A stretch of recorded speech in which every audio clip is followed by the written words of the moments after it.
Hi guys, today we will talk about how to turn on don't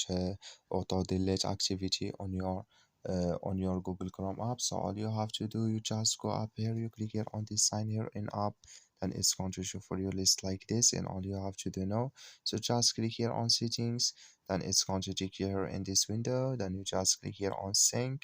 and it's going to take you to this window here, and you just go down here, and you come here to Google activity controls, and it's going to take you here to next step, so then you just go down here, and all you have to do now, so just click here on delete an activity here, or the auto delete, you just click here, and it's going to show for you like this. You click here on don't auto delete activity here,